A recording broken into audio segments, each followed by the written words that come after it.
Hello my dear students, how are you.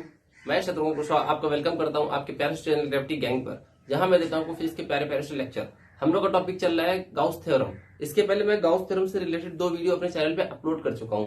Please अगर आप मेरे चैनल पे नए हैं तो प्लीज पहले उन वीडियो को देखें, उसके बाद ही आपको टॉपिक समझ में आएगा। आइए हम टॉपिक कंटिन्यू करते हैं। हम लोग का टॉपिक चल रहा है गाउस थ्योरम। मैं कुछ पुरानी बातें आपको याद दिला दे रहा हूँ। मैंने आपको बताया था गाउस लॉ। मैंने गाउस लॉ में आपको यह समझाया था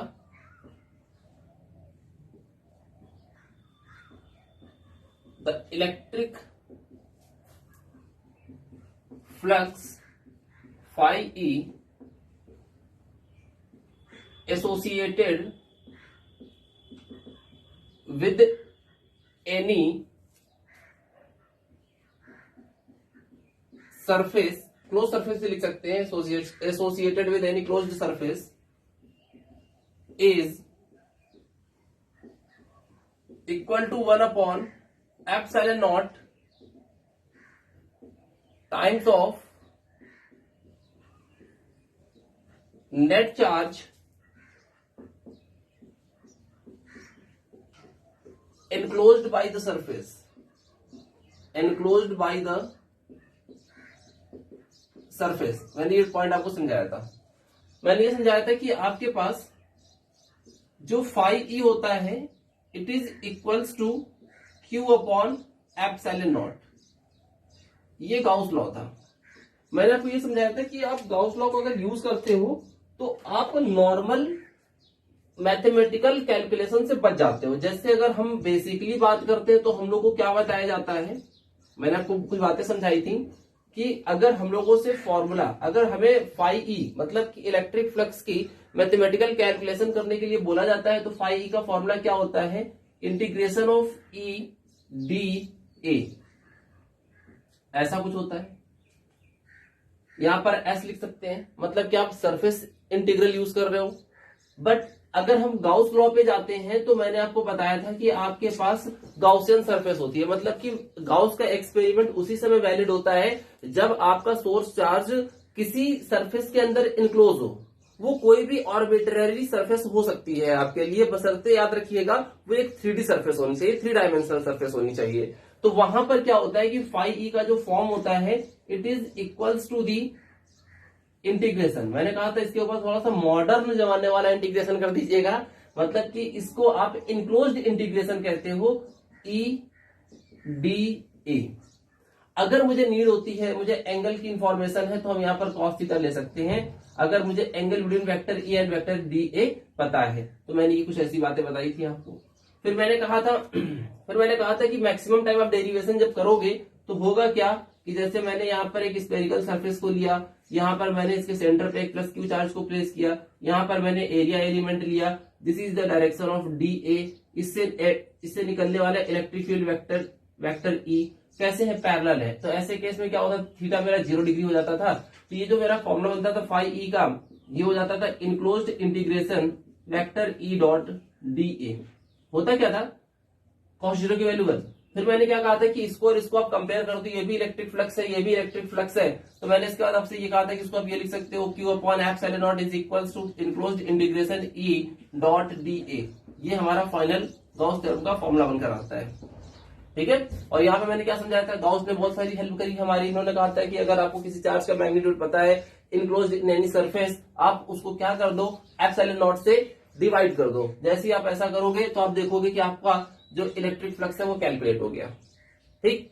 अब मैं कुछ और इंपॉर्टेंट बातें बता रहा हूं। अगर आप चैनल पे नए हैं, आपने अगर पुरानी वीडियो नहीं देखे हैं तो फिर काम चल जाएगा वैसे आपका, लेकिन बेसिकली कोशिश ये करिए कि आप उन वीडियोस को देखकर यहाँ पर आइए, ठीक। थोड़ा सा टॉपिक को फटाफट कर रहा हूं यहाँ पे, जो नोट करना है पाउस को नोट करिएगा,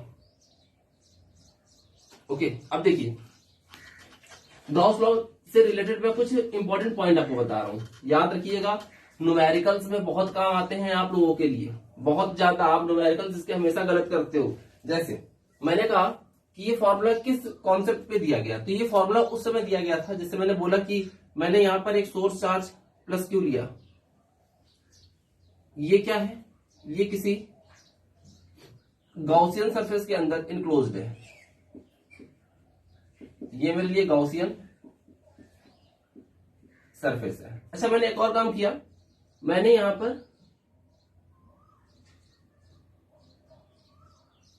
एक क्यूब ले लिया,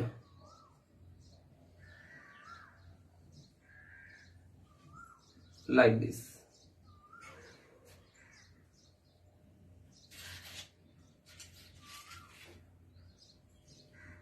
और मैंने अपने प्लस क्यू चार्ज को यहां प्लेस कर दिया क्यूब के अंदर। मान लो मैंने कोई और गॉसियन सरफेस ले ली, एक मैंने साइलिंड्रिकल सरफेस यूज की, लाइक दिस,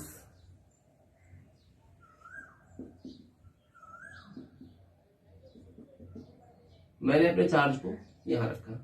तो देखिए सभी, कोई भी आप सरफेस यूज करो, यहां पर आपकी गॉसियन सरफेस कैसी है, स्फेरिकल है, यहां पर आपकी गॉसियन सरफेस कैसी है, क्यूबिकल है, और यहां पर आपकी गॉसियन सरफेस कैसी है, तो साइलिंड्रिकल है। तो देखो आपको मैंने क्या समझाया था, आपको मैंने समझाया था कि आप सिर्फ एक बात समझो कि आपकी गॉसियन सरफेस के अंदर आप देखो चार्ज का मैग्नीट्यूड क्या है, एप्सिलॉन नॉट से डिवाइड कर दीजिए और आप देखोगे कि आपका इलेक्ट्रिक फ्लक्स फाइंड हो गया। इसका मतलब कि ये बात कहीं से मैटर नहीं कर रही कि आपका गॉसियन सरफेस कैसा है, स्फेरिकल है, क्यूबिकल है, सिलिंड्रिकल है, इन सबके लिए जो इलेक्ट्रिक फ्लक्स की वैल्यू आएगी phi E, it is equals to Q upon epsilon naught, it is equals to Q upon epsilon naught, and it is equals to Q upon epsilon naught. इसका मतलब कि the value of electric flux does not depend on shape of Gaussian surface। इसे ये matter नहीं होता कि आप किस तरह का शेप यूज कर रहे हो, अगर वो 3D शेप है, वो इसको इनक्लोज कर रहा है, वो एनी आर्बिट्ररी सरफेस आपका गॉसियन सरफेस हो सकता है। तो यहां पर देखिए क्या ये चार्ज इसके अंदर इनक्लोज था, हाँ था, तो मैंने क्या किया, चार्ज के मैग्नीट्यूड को एप्सिलॉन नॉट से डिवाइड किया। क्यूबिकल सरफेस चार्ज कैसा था, इनक्लोज था, सिलिंड्रिकल सरफेस चार्ज कैसा था, इसके अंदर इनक्लोज था। पहली चीज याद रखिएगा कि the net electric flux does not depend on the shape of your Gaussian surface. Clear, बस आपका चार्ज इनक्लोज होना चाहिए। अब देखो अगर मान लो, कुछ बात समझिएगा, इस प्लस क्यू चार्ज से ये इलेक्ट्रिक फील्ड लाइंस हैं जो इस गॉसियन सरफेस को पेनिट्रेट कर रही हैं या फिर उसको क्रॉस करने की कोशिश कर रही हैं। तो मैं अगर आपसे पूछूं कि इस सरफेस से रिलेटेड इलेक्ट्रिक फ्लक्स क्या होगा, तो number of total lines which perpendicularly cross the surface is called your electric flux. Normal भी डेफिनेशन हमारी यही थी। तो एक बात समझो, 1 2 3 4 5 6 7 एंड 8, क्लियर। तो इस सरफेस से कितनी लाइंस पेनिट्रेट हो सकती हैं, क्रॉस हो सकती हैं परपेंडिकुलरली, तो 8 लाइन क्रॉस हो सकती हैं। अच्छा एक बात और समझो, अगर मान लो मैंने इस गॉसियन सरफेस की रेडियस को इंक्रीज कर दिया, मैंने ये जो आपकी स्फेरिकल सरफेस थी इसकी रेडियस को पहले से ज्यादा कर दिया, तो अगर अब मैं आपसे पूछूं कि इलेक्ट्रिक फ्लक्स की वैल्यू क्या हो जाएगी, तो आप एक बात मेरे को बताओ, ये लाइन ऐसे इंक्रीज हो जाएगी, ये लाइन ऐसे इंक्रीज हो जाएगी, ये ऐसे हो जाएगी, ये हो जाएगी ऐसे, ये हो जाएगी ऐसे, ये हो जाएगी इस तरह से, ये इस तरह से, ये इस तरह से। किसी भी सरफेस के लिए ऐसा ही होगा भाई, यहां से जितनी लाइंस ऐसे निकल रही होंगी, मान लो ऐसे ऐसे ऐसे इस तरह से, आप क्यूब को बड़ा कर दो, तो क्या नंबर ऑफ लाइंस पे इफेक्ट पड़ने वाला है? नहीं पड़ने वाला है। आपने अपनी गॉसियन सरफेस को का साइज बड़ा भी कर दिया, तो आप देखो नंबर ऑफ लाइंस उतनी ही है, और जो इलेक्ट्रिक फ्लक्स होता है it is equals to number of electric field lines. जो इलेक्ट्रिक फ्लक्स की वैल्यू होती है वो फील्ड लाइन के नंबर पे डिपेंड करती है। तो यहाँ आपने अगर अपने गॉसियन सरफेस को की रेडियस बड़ी कर दी, उसका साइज बड़ा कर दिया, यहाँ पर सिलेंडर आपका जो ये सिलेंड्रिकल शेप गॉसियन सरफेस का साइज आपने बड़ा कर दिया, तो आपके नंबर ऑफ लाइंस पे कोई इफेक्ट नहीं पड़ा। इसका मतलब कि गॉसियन सरफेस से एक और बात हमारे सामने निकल कर आ रही है कि the net electric flux does not depend on the size of Gaussian surface. ये जो दोनों बातें मैंने बताई है ना, ये एग्जाम में बहुत पूछी जाती हैं। वो क्वेश्चन क्रिएट कर देता है कि if we increase the radius of our Gaussian surface 2 times then find the effect of our electric flux. No effect, number of lines थोड़ी चेंज हो जाएंगी। यहां पर अगर मैं सरफेस को और बड़ा कर दूं तो क्या इस सोर्स से निकलने वाली इलेक्ट्रिक फील्ड लाइंस के नंबर पे, इलेक्ट्रिक फील्ड लाइंस के जो नंबर होंगे वो चेंज होंगे? ऐसा कुछ भी नहीं होगा। आप इस क्यूब को बड़ा कर दो, ठीक है, इससे निकलने वाली लाइंस के नंबर चेंज जाएंगे? नहीं होंगे। और इलेक्ट्रिक फ्लक्स हमेशा और हमेशा डिपेंड करता है कि आपके पास number of electric field lines कितनी है। न्यूमेरिकल में बहुत कंफ्यूज करता है ये क्वेश्चन आप लोगों को, तो यहां पर आप लोग को ये चीज याद रखनी है। अच्छा, एक और पॉइंट इसी के साथ समझ लीजिए, जब मैं आपको इसका न्यूमेरिकल का टॉपिक स्टार्ट करूंगा तो वहां पे मैं एक बार और ये सारी बातें आपको समझाऊंगा। अच्छा, एक और चीज समझना, position of charge inside the Gaussian surface, क्या ये इलेक्ट्रिक फ्लक्स के ऊपर, इलेक्ट्रिक फ्लक्स की कैलकुलेशन पर कोई इफेक्ट डालता है? तो मेरी बात समझिएगा। मान लीजिए मैंने यहां पर एक ये स्फेरिकल गॉसियन सरफेस को लिया, मैंने यहां पर एक चार्ज प्लस क्यू सपोज किया था। मान लो ये इलेक्ट्रिक फील्ड लाइंस ये निकाल रहा था, ये यहां से निकाल रहा था, ये यहां पर निकल रही थी ऐसे, और ये यहां पर निकल रही थी ऐसे। टोटली कितनी लाइन को निकाल रहा है? 4 लाइन को। अच्छा, मान लो मैं आपसे ये कह दूं, ध्यान दीजिएगा, ये सब कुछ पहले चल रहा था। अगर मैं आपसे ये कह दूं कि इस चार्ज को यहां पर प्लेस कर दो, तो भी क्या होगा? ये अपने इलेक्ट्रिक फील्ड लाइंस ऐसे, ऐसे और ऐसे ही तो निकालेगा। मतलब आपका चार्ज सेंटर पे हो या फिर आपके inside the Gaussian surface, it is compulsory that the charge should be placed inside the Gaussian surface. ये बात याद रखिएगा, चार्ज गॉसियन सरफेस के बाहर नहीं होना चाहिए, चार्ज हमेशा गॉसियन सरफेस के अंदर होना चाहिए। तो ये अगर गॉसियन सरफेस के अंदर इस चार्ज की पोजीशन कोई भी है तो भी आपके इलेक्ट्रिक फ्लक्स के कैलकुलेशन पर कोई इफेक्ट नहीं होता है, क्योंकि नंबर ऑफ लाइंस चेंज नहीं होती हैं। क्लियर मेरी बात? अब एक और चीज, अगर ये चार्ज, अब मैं केवल एक पॉइंट यहां पे समझा दे रहा हूं आपको, ये जब मैं न्यूमेरिकल का अपना पार्ट फर्स्ट लाऊंगा वहां पे कुछ चीजें मैं आपको और भी क्लियर करूंगा। अगर इस सोर्स चार्ज को आप गॉसियन सरफेस से बाहर प्लेस कर दोगे, फिर से मेरी बात समझो, इस चार्ज सोर्स, जो सोर्स चार्ज है, ये गॉसियन सरफेस के अंदर कहीं पर भी है, कहीं पर भी है, तो आपके इलेक्ट्रिक फ्लक्स की कैलकुलेशन पर कोई फर्क नहीं पड़ेगा। अगर आपका ये जो सोर्स चार्ज है ये गॉसियन सरफेस के बाहर रख दिया जाएगा तो नेट फ्लक्स 0 हो जाएगा, और ये सारा क्लाइमेक्स मैं आपको दिखाऊंगा अपने न्यूमेरिकल पार्ट फर्स्ट के वीडियो में। क्यों अगर किसी चार्ज को मैं गॉसियन सरफेस के बाहर करूंगा तो इलेक्ट्रिक फ्लक्स 0 हो जाता है, वो सारी कैलकुलेशन हम वहां समझेंगे। ठीक है, तो मैंने सारी बातें आपको समझा दी हैं। गॉसियन सरफेस से या फिर गॉस से रिलेटेड इससे ज्यादा किसी भी तरह की कोई प्रॉब्लम आपसे कभी पूछी नहीं जाएगी। ओके, मैंने जितनी बातें बोली हैं इसको आप अपने नोट्स में पॉइंट वाइज पॉइंट लिख लोगे। क्लियर? इतनी बात आपको गॉस के बारे में पता होनी चाहिए। ठीक, अब आते हैं, हमें इसकी एप्लीकेशंस पढ़नी है, गॉस लॉ की एप्लीकेशंस देखनी है।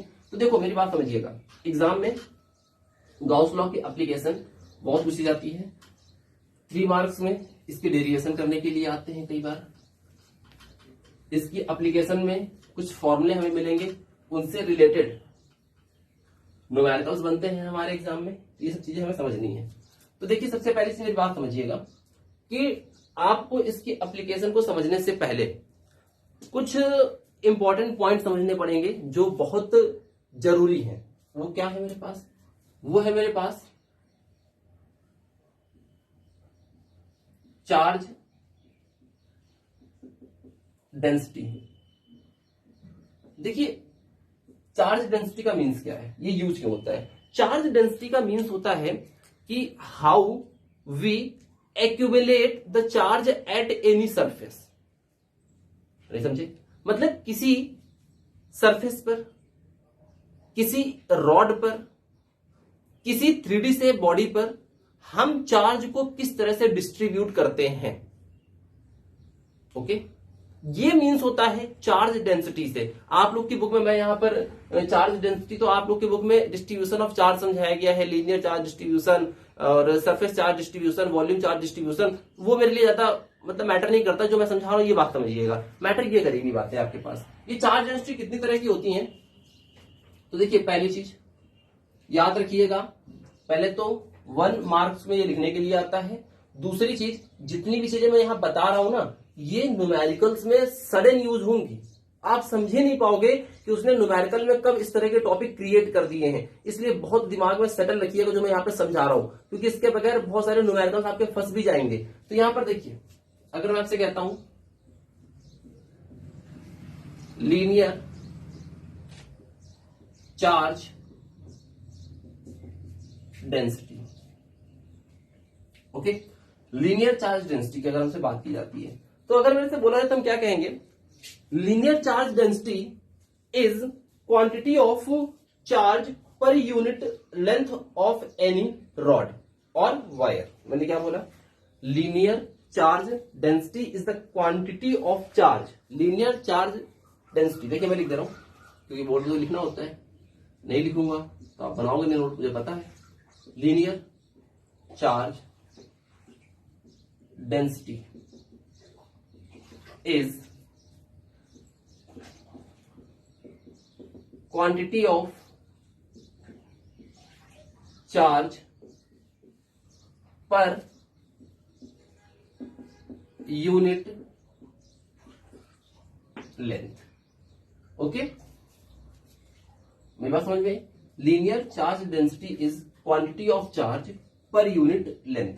अब देखो होता क्या है, इसको किसी किसी बुक में इस तरह से भी लिखा होता है, continuously distribution of charge at per unit length of any metallic rod. मेरी बात समझे, बात समझो, आप ऐसे भी लिख सकते हो, कभी कभी ये बुक में इस तरह से लिखा होता है continuously distribution of charge at per unit length of any metallic rod और वायर, इस तरह से भी लिखा होता है। तो आपको जैसे समझ में आप वैसे लिख सकते हो। अब इसका मीन्स क्या है, it is quantity of charge per unit length. अब देखो पर यूनिट लेंथ, जैसे मान लीजिए मैंने यहां पे एक मेटालिक रॉड को लिया, मैंने इसके ऊपर टोटल क्यू चार्ज का डिस्ट्रीब्यूशन किया और इस रॉड की लेंथ एल है। तो देखो अगर मेरे से पूछा जाए कि पर यूनिट लेंथ में नंबर ऑफ चार्ज कितना है, तो एक बात मेरी समझना, पहले कैलकुलेशन के थ्रू समझो। अगर मान लो कि यहां पर ये जो टोटल चार्ज होता ये मेरे पास 100 कूलम होता और इस रॉड की जो लेंथ होती वो 10 मीटर होती, मैं आपसे कहता कि यहां पर 10 मीटर लेंथ पे total number of charge 100 coulomb है, तो यहां पर यूनिट लेंथ पर नंबर ऑफ चार्ज कितना होगा। तो अगर आप टोटल चार्ज को डिवाइड कर देते अपनी लेंथ से, तो ये आंसर आता 10 कूलम चार्ज। मतलब हर एक यूनिट लेंथ पर जो नंबर ऑफ चार्ज रहे होंगे वो 10 10 और 10 रहे होंगे, इस तरह से किया गया होगा। तो आपने क्या किया है, ये क्या चीज है, this is your total amount of charge divide by ये क्या है, दिस इज द लेंथ। यानी हमको एक फॉर्मूला मिल गया, हमें एक सेटअप मिल गया। मैंने आपको ये समझाया Q upon L and it is denoted by the lambda and it is your linear charge density. Linear charge density is quantity of charge per unit length. अच्छा अब मेरे से बात की जाएगी यूनिट, तो देखो चार्ज की यूनिट क्या होती है, कूलम, डिवाइड बाई लेंथ की क्या होती है, metre. This is the unit of linear charge density. याद रखिएगा, मैं फिर से कह रहा हूं कि आपको लीनियर चार्ज डेंसिटी और इसके बाद का सरफेस चार्ज डेंसिटी, ये दो बातें किसी भी तरह से माइंड में क्लियर रखनी है, क्योंकि ये कुछ ऐसी चीजें होंगी ना जो आपके पास सडन आप समझ ही नहीं पाओगे। किसी न्यूमेरिकल में अचानक आप देखोगे यार उसने लीनियर चार्ज डेंसिटी जैसा सेंटेंस डाल दिया, तो फिर वहां क्या होगा, आपको कंफ्यूजन होगा, ये सब कहां देखा था। तो याद रखिएगा कि वो सब चीजें यहां पर हमने दिखाई थी, आपको दिखाई क्या थी, नोट्स में लिख लो इसको, ओके क्लियर। और उसको नोट करिए फटाक से। इसके बाद आपसे बात कर रहा हूं, ये हो गया लीनियर चार्ज डेंसिटी। देखिए इसके बाद मैं बात करता हूं आपसे अपनी जरा नेक्स्ट हेडिंग बनाइएगा आप लोग, दूसरी में बनाइएगा।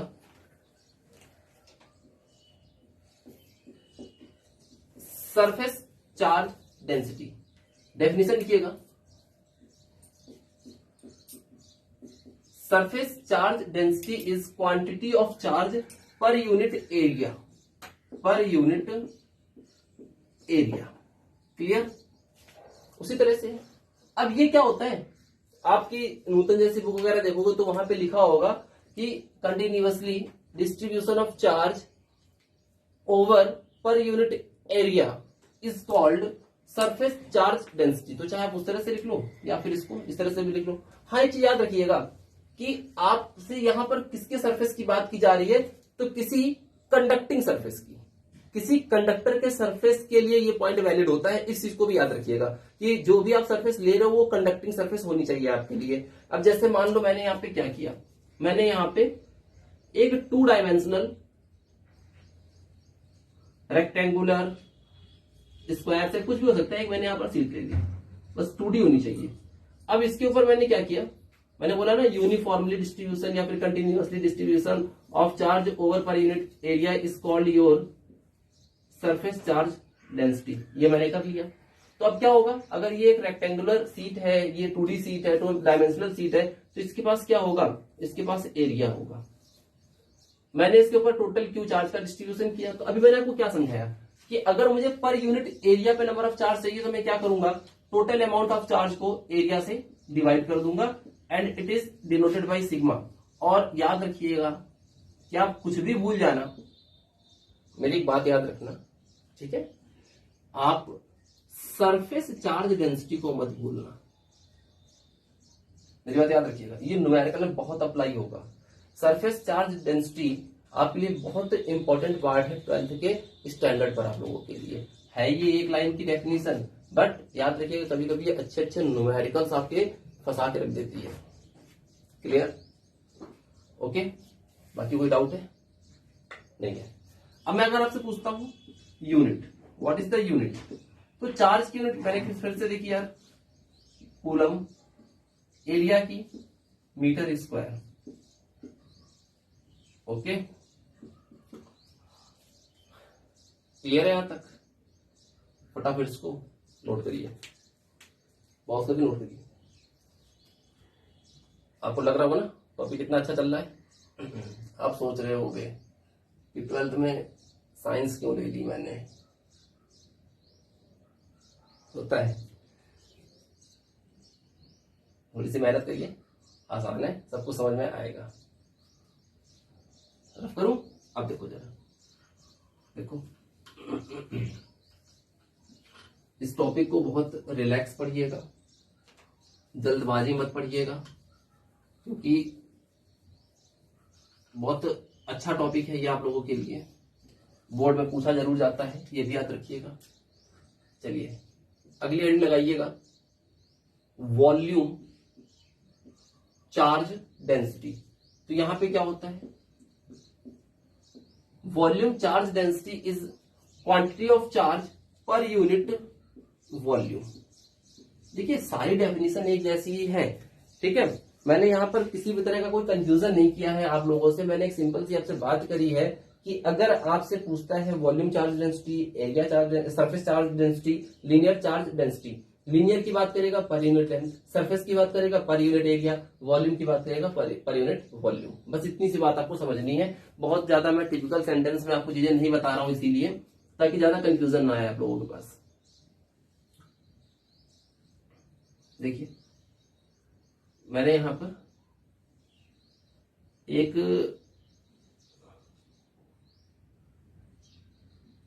क्यूबिकल सरफेस ले लिया। अब क्या होगा, इस पर चार्ज का डिस्ट्रीब्यूशन होगा हम लोगों के पास इस तरह का, एक यूनिफॉर्म डिस्ट्रीब्यूशन होगा लाइक दिस।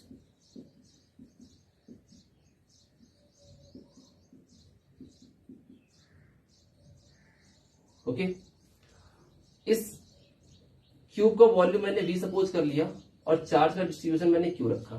तो अब अगर मेरे से पूछा जाएगा कि बताइए कि पर यूनिट वॉल्यूम में कितना चार्ज होगा, तो Q divide by the volume, it is denoted by rho. ये जो वॉल्यूम चार्ज डेंसिटी है ना, ये बहुत कम यूज होगी, ठीक है, ओके। तो अब देखो जरा, मैं आपसे इसकी यूनिट पूछता हूं, तो ये हो जाएगा coulomb per metre cube. This is the unit of volume charge density, ठीक है। तो ये आपके टॉपिक में एप्लीकेशंस को स्टार्ट करने से पहले कुछ ऐसे पॉइंट थे जिसकी आपको जरूरत पड़ेगी अब अंदर, ठीक है। फटाफट इसको पॉज करिए, नोट करिए, जो भी कंफ्यूजन हो कमेंट सेक्शन पर पूछिए। पॉज करके नोट करिए बेटा फटाक से। एक एक नंबर में लिखने के लिए आता है एग्जाम में, तो हल्के में लेंगे इसको।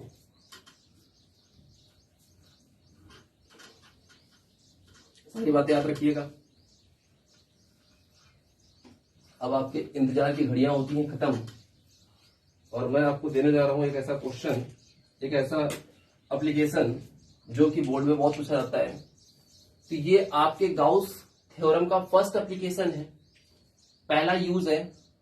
अच्छा एक और चीज, ये गाउस थ्योरम हम पढ़ क्यों रहे हैं? जब फिजिक्स में हमें इलेक्ट्रिक फील्ड निकालने के लिए अच्छा सा फॉर्मूला पता ही था, 1/4πε0q/r², तो फिर गाउस थ्योरम की बात क्यों आई?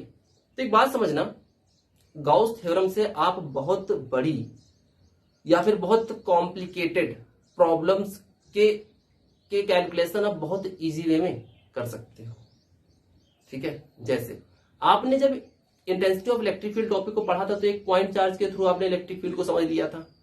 अब यहां पर क्या है, जैसे मान लो आप पहली एप्लीकेशन देखो है क्या, पहली हेडिंग क्या है, पहली हमारी हेडिंग ये है, हेडिंग नोट कर लीजिएगा साथ में, लास्ट में टाइम नहीं दे पाता हूं मैं। Intensity of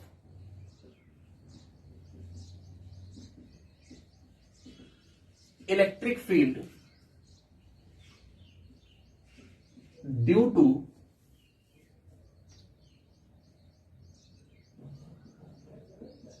uniformly charged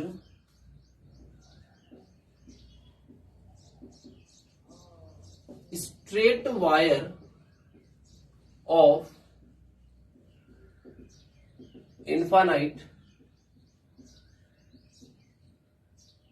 length। क्या सर हेडिंग बड़ी खतरनाक टाइप की है, पहले पता होता तो मैं साइंस ना लेकर मैं कॉमर्स ले लेता। चलिए कुछ नहीं, सब अच्छा होगा। देखिए मैंने आपसे क्या कहा, intensity of electric field due to uniformly charge straight wire of infinite length, इसकी मुझे कैलकुलेशन करनी है। तो एक बात समझो, आपको क्या करना है, गाउस लॉ को अप्लाई करना है। ओके यस सर करना है, ठीक है। गाउस लॉ के पॉइंट क्या क्या थे? सबसे पहली चीज, आपका सोर्स क्या होना चाहिए, एनक्लोज होना चाहिए, किसी सरफेस के अंदर बंद होना चाहिए। ओके ये बात तो क्लियर है ना। तो एक काम करो, इसने क्या कहा, स्ट्रेट वायर। ओके आप ले लो यहाँ पे, कोई दिक्कत नहीं। आप यहां पे एक प्यारा सा स्ट्रेट वायर लीजिए, like this, infinite length. Infinite length का मतलब यहां पर ये नहीं है कि आप हेड को बना दोगे कहीं आसमान में और इसके नीचे वाले पॉइंट को आप जमीन के अंदर बना दोगे, ऐसा कुछ नहीं है।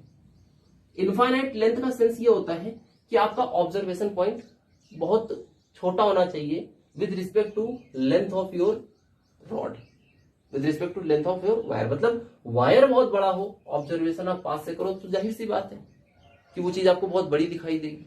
कुछ ऐसा पॉइंट होता है, ठीक है। तो हम ऐसा मान के चलते हैं कि ये कि इनफाइनाइट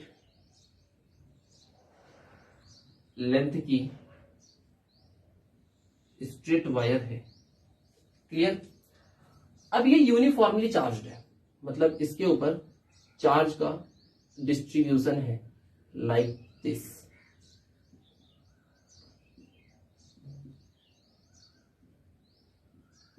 ओके अब मुझे इसको इनक्लोज करना है। अब कैसे सरफेस लोगे? अब मेरी बात को, अपने पेन को रख दीजिए, ठीक है। थोड़ी देर के लिए कॉपी को बंद करिए, सिर्फ 2 मिनट के लिए, और मेरी बात समझिए। अगर मैंने आपको थोड़ी देर के लिए एक बात करी होती ये एक रॉड है, यूनिफॉर्मली चार्ज्ड स्ट्रेट वायर है, मुझे इसको कवर करना है। तो ये कैसे कवर होना चाहिए? पूरी तरह से पैक होना चाहिए। तो ये यहां पर ऐसे पैक होना चाहिए, इसका हेड, नीचे वाला पोर्शन, बॉटम भी पैक होना चाहिए, ये साइड से भी पैक होना चाहिए। बात क्लियर?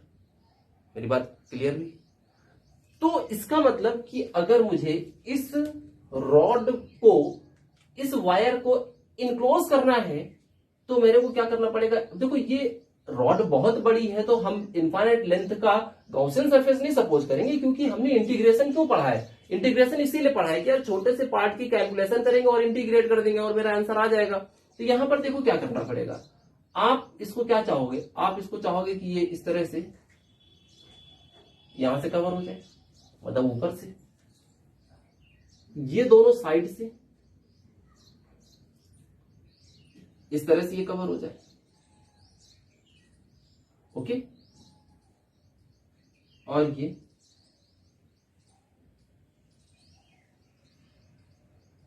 नीचे से भी ऐसे कवर हो जाए। Let the length of this cylindrical Gaussian surface is your L. Is that clear? And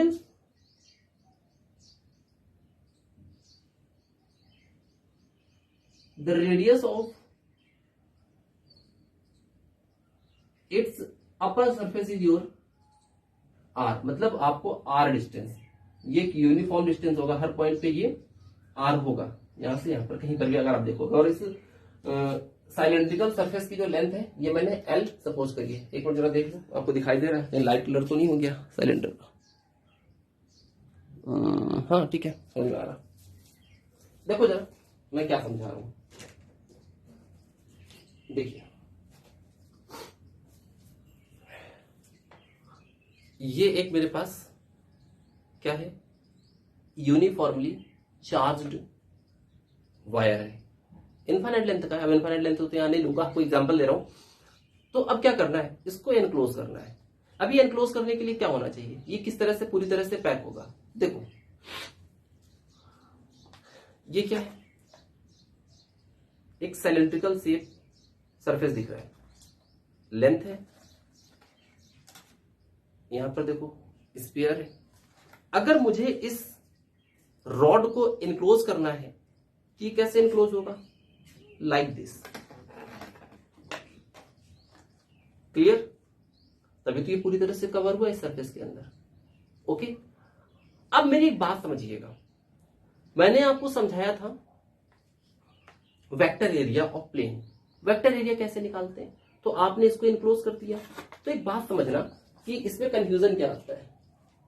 आपके सामने देखो क्या होगा, ये एक सिलेंडर इस तरह से दिख रहा है आपको, इसमें एक सरफेस ऐसी होगी, ये यहां पर आप एरिया एलिमेंट लोगे इस पॉइंट पे। तो इसका वेक्टर एरिया कैसे आपको दिखाई देगा? मैंने बोला था ना कि किसी भी 3D सरफेस का जो वेक्टर एरिया होता है टुवर्ड्स योर आई सपोज किया करो, या फिर normal at the surface outward direction किया करो, कहीं पर भी ऐसे। अगर ये ऐसे चेक कर रहे होते तो इस सिलेंडर का जो वेक्टर एरिया होता वो सामने की तरफ होता। अच्छा एक और चीज, इसकी ये वाले जो फेस है, ये भी तो एक तरह की सरफेस है, तो इस पर भी क्या होगा, आप इसका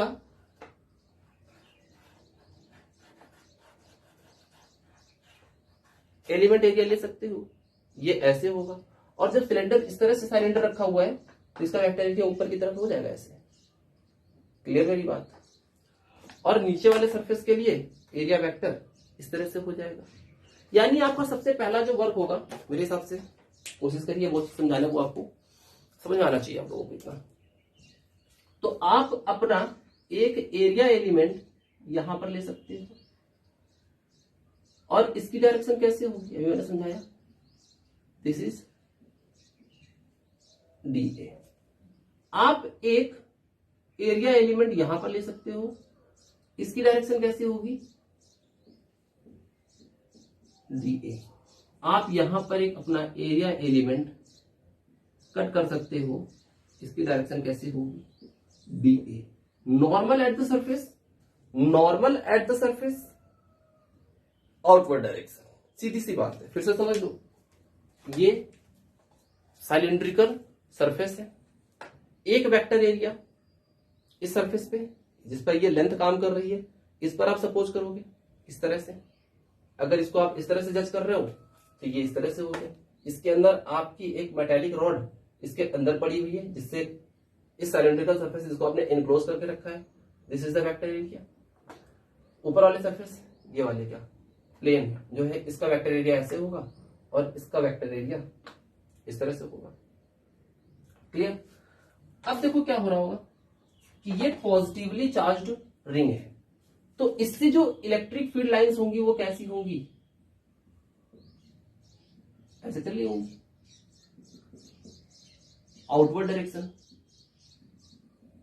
यहां पर इसको ओपन स्पेस मिल गया, this is your vector E, इस तरह से हर जगह चलना होगा इसके पास। तो देखो जरा, ये भी वेक्टर ई है, ये भी वेक्टर ई है। देखो यहां पर तीन चीजें क्या हुई, इसके इस वाले सरफेस पे वेक्टर डी ए और वेक्टर डी ई कैसा है, 90 डिग्री। यहां पर देखो वेक्टर ई और वेक्टर डी ए के बीच का एंगल कितना है, 90 डिग्री। यहां पर डी ए और डी ई के बीच का एंगल थीटा कितना है, 0 degree, because of both are parallel. यहां पर थीटा कितना बन रहा है, 90। यहां पर थीटा कितना बन रहा है, 90। अब अगर मैं आपसे पूछूं ना कि ये बताइए कि इस वाले फेस पर आपके इलेक्ट्रिक फ्लक्स फाई ई की वैल्यू क्या होगी, तो this is your E D A cos theta is your formula and theta is your 90 degree. तो यहां पर क्या हो जाएगा, फाई ई क्या हो जाएगा, 0 हो जाएगा। यहां पर अगर मैं आपसे पूछता हूं कि फाई ई की वैल्यू, हाँ यहां पे फाई की वैल्यू क्या होगी, enclosed integration E dot D ए कॉस थीटा। तो यहां पे क्या हो जाएगा, थीटा क्या है, 0 डिग्री है, तो यहां पर फाई ई की वैल्यू क्या आ जाएगी आप लोगों के लिए, तो enclosed E D A like this. और यहां पर अगर मैं आपसे पूछूं कि फाई ई की बेटा वैल्यू क्या होगी, तो फिर से वही चीज कि आप इनक्लोज्ड इंटीग्रेशन इसलिए कर रहे हैं क्योंकि यहां पर मैंने आपको क्या दे रखा है, एक गाउसियन सरफेस दे रखा है जो कि इनक्लोज्ड सरफेस है। यहां क्या हो जाएगा, cos 90, और यहां से फाई ई क्या हो जाएगा, 0। मतलब कि कौन सा इलेक्ट्रिक फ्लक्स केवल कैलकुलेशन में पार्टिसिपेट कर रहा है, जो इसके फ्रंट वाले फेस से निकल रहा था। अपर से जो ऊपर वाले फेस से आप जब ऑब्जर्वेशन कर रहे हो, और नीचे वाले से तो इलेक्ट्रिक फ्लक्स क्या हो जा रहा है, 0। तो अगर मैं आपसे कहूं कि electric flux upper surface, you call the upper surface, ये क्या हो जा रहा है, 0। क्यों, फिर से मैं समझा दे रहा हूं एक पॉइंट यहां पे, क्योंकि फाई का फॉर्मूला क्या होता है, enclosed integration E D A cos theta. और अपर सरफेस पे देखो वेक्टर ई और वेक्टर डी ए के बीच का एंगल थीटा कितना है, तो 90 डिग्री है। तो इसका मतलब electric flux from upper surface 0 है। Similarly electric flux from the lower surface L 0 है, but electric flux from the front surface is your enclosed integration E D A होगा।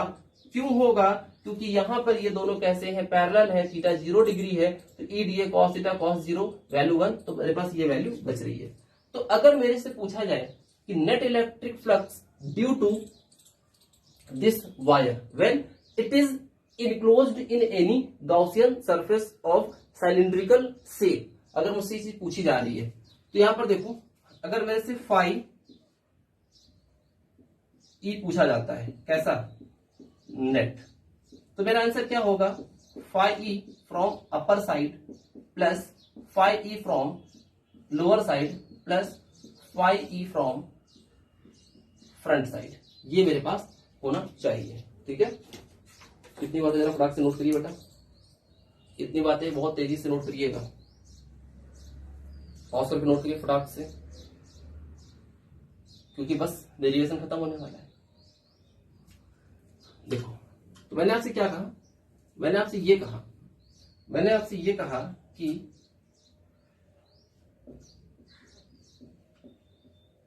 फाई नेट क्या हो जाएगा, तो phi E from upper surface plus phi E from lower surface plus phi E from front surface. गिर जाओ, तुम भी गिर जाओ,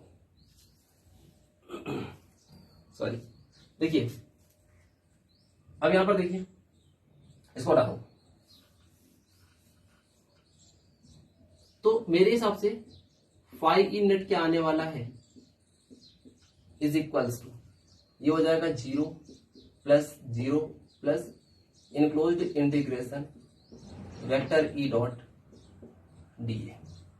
ओके, तो आप अपने फाई ई नेट को और क्या लिख सकते हो, तो आप अपने फाई ई नेट को लिख सकते हो enclosed integration vector E dot D ए। मुझे इंटेंसिटी ऑफ इलेक्ट्रिक फील्ड ही तो कैलकुलेट करनी है, तो इसको आप ऐसे भी लिख सकते हो इनक्लोज्ड इंटीग्रेशन डी ए। अच्छा, ये क्या हुआ, enclosed integration of area element of the surface. Surface कैसा है, साइलेंड्रिकल, और अगर आप इसके एरिया का इंटीग्रेशन करोगे तो नेट वैल्यू क्या आएगी, area of your cylinder. Clear, यानी यहां पे जो अगर मैं आपसे पूछूं कि नेट एरिया क्या होगा आपके सरफेस का, तो this is a cylinder, this is your 2 pi R L, this is the area of your cylindrical surface. Total area, length L है और यहां पर रेडियस आर है। इसका मतलब, और एक और चीज, ये तो हमारे अकॉर्डिंग हो रहा है, ये सब कुछ हमारे अकॉर्डिंग चल रहा है, बट हमें क्या पता है, अकॉर्डिंग टू गाउस बाबा एग्जाम में लिखना है अकॉर्डिंग टू गाउस थ्योरम, आपको याद रखने के लिए मैं बताता हूं, ठीक है। अगर आप इसको कर रहे हो तो आपको क्या पता है, इनके हिसाब से फाई नेट क्या होता है, इनके हिसाब से net intensity of electric flux due to any close surface is equals to Q upon epsilon naught. ये इनके हिसाब से होता है और ये मेरे हिसाब से होता है, मतलब मैथमेटिकल कैलकुलेशन से। तो इन दोनों इक्वेशंस को कंपेयर करूं, नोट करिए, इतना फटाक से नोट कर लीजिए बेटा, जरा पॉज करके नोट करिए, इसको मैं रफ करने वाला हूं।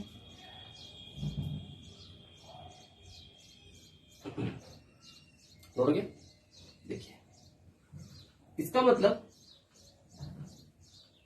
अभी दिखाई दे रहा, इन दोनों को कंपेयर करो तो फाई ई नेट की जगह क्या आ जाएगा, Q upon epsilon naught, which is equals to vector E enclosed integration D A. Enclosed integration of D A total कितना है सरफेस का, 2 पाई आर एल। इसको मैं हटा रहा हूं यहां से, सब आपने नोट कर लिया है। Q upon epsilon naught is equals to vector E 2 pi R L, इसकी वैल्यू क्लियर है, कुछ भी नहीं, इंटीग्रेशन ऑफ एरिया है सरफेस का, इनक्लोज इंटीग्रेशन। कैसे एरिया से आपने इनक्लोज किया था, सिलेंड्रिकल, तो सिलेंडर का वॉल्यूम क्या होता है, सॉरी वॉल्यूम नहीं, बहुत बड़ी गलती कर देता हूं ना, एरिया सिलेंडर का एरिया क्या होगा, 2 पाई आर एल, तो टोटल एरिया मैंने यहां पर प्लेस कर दिया। क्लियर है, ओके। देखो फिर यहां पे क्या हो गया, तो चीजें खत्म हो गई। अब मेरे से पूछा जाए तो आंसर क्या हो जाएगा, क्यू अपॉन, इसको नीचे ले आओ, 2 pi R L epsilon naught, this is the intensity of electric field. एक और चीज याद रखना, इन टर्म ऑफ चार्ज, अगर न्यूमेरिकल में चार्ज का मैग्नीट्यूड गिवन है तब तो Q upon 2 pi R L epsilon naught आप यूज करोगे। अब देखो, मैंने आपको एक पॉइंट अभी समझाया था, मैंने बताया था linear charge density. What is the means of linear charge density, net amount of charge per unit length, this is denoted by lambda. अब न्यूमेरिकल में क्या होता है, मैंने यही चीज समझानी चाहिए थी आपको, इसीलिए मैंने पहले से बातें आपको बताई हैं, क्योंकि सडन यूज होगा आपको। मान लो उसने कुछ इस तरह का स्टेटमेंट दिया कि स्टेट वायर सिलिंड्रिकल सरफेस से एनक्लोज है, calculate intensity of electric field due to this wire. अब वो क्वेश्चन दो तरह से होंगे, या तो आपके पास चार्ज की इंफॉर्मेशन होगी तो आप इस तरह से करोगे, या फिर आपको लीनियर चार्ज डेंसिटी की इंफॉर्मेशन होगी। तो यहां पर देखो, क्या आपको Q अपॉन एल यहां से दिख रहा है, ये Q है और ये L है ना। Q अपॉन एल क्या बन जाएगा, लैम्डा। तो यहां से आप देखो तो intensity of electric field is equals to Q upon L is what, lambda, upon में 2 pi R epsilon naught. This is intensity of electric field due to uniformly charged straight wire of infinite length. Is that clear? ये आपके charge के form में, ये आपके linear charge density के form में आपकी इक्वेशन हो गई। मेरी बात क्लियर, कटा तो नहीं, एक बार चेक कर लूं मैं।